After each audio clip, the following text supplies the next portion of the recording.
Tarot of the week. जी हाँ, मैं हूँ Avantika Singh, tarot card reader, एक ग्रैंड मास्टर, योग माया लामा, फेरा हीलर। तो देखते हैं कि क्या है टैरोट ऑफ द वीक, क्या मैसेज डिवाइन आप देना चाह रहे हैं। जनरल कलेक्टिव रीडिंग है गाइस, तो बिल्कुल पॉजिटिव माइंडसेट के साथ रहिए।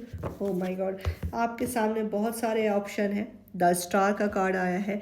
सिचुएशन बड़ी क्लियर आपके सामने दिखा दी गई है। अब आपको अपने पे काम करना है, दिल की आवाज़ सुनना है, लेकिन बड़ी अवेयरनेस के साथ। क्वीन ऑफ वॉन्ड्स, देखो दिल और दिमाग यानी इमोशंस और लॉजिक का सही मिश्रण में जब समावेश होता है, यानी दोनों का एंगल बराबर होता है, तब एक विवेक जागृत होता है। विवेक इन द सेंस आपका एक इंट्यूशन पावर हाई होता है, और उसके बाद आप एक सही डिसीजन को लेने के काबिल बनते हैं।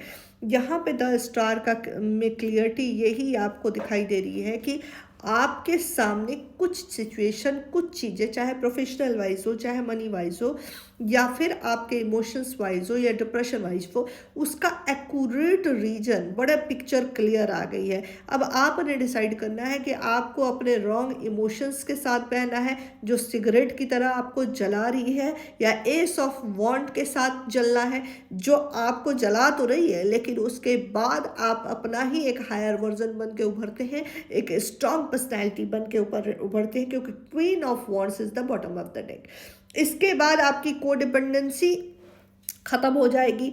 आप उन रिश्तों से निकलना थोड़ा सा मुश्किल है, सिचुएशन से निकलना थोड़ा सा मुश्किल है, because of your wrong pattern and wrong emotions. ठीक है, एक क्या होता है ना, भावनाएं, जो इमोशंस आपके गलत अगर जुड़ गए तो वो आपको बर्न करेंगे सिगरेट की तरह। अपने इमोशंस को लेकर बड़ा क्लियर रहना है, और बहुत कन्फ्यूज़न की कोई गुंजाइश नहीं होनी चाहिए। इनर सेल्फ से क्लियरिटी बहुत ज़रूरी है कि आप जिस भी सिचुएशन में डील कर रहे हैं, क्या वो आपके हायर गोल के लिए, हायर सेल्फ के लिए, हायर सिचुएशन के लिए सही है।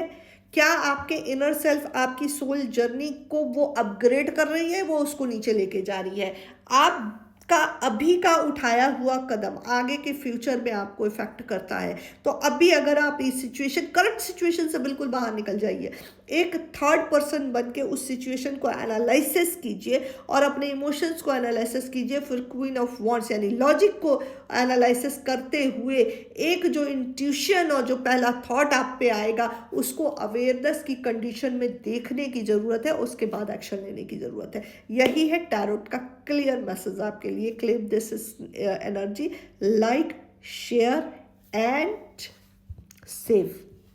और हाँ, कमेंट पे अपना जोडियक साइन लिखना ना भूलें। जोडियक साइन से रिलेटेड चीज़ें बड़ी क्लियर होती, मैं इस पे आपको ज़रूर गाइड करूँगी। God bless you. मेरे हैशटैग को ख़ास तौर से पढ़ा करिए, क्योंकि उसमें आपके लिए भी कुछ गाइडेंस होगा, कुछ मैसेजेस होंगे जो आपको क्लियर करेंगे। ये आज से शुरू कर रही हूँ, उससे पहले ध्यान नहीं दिया था, लेकिन अब टाइम आ गया मुझे भी अपग्रेड करने का। God bless you all of you.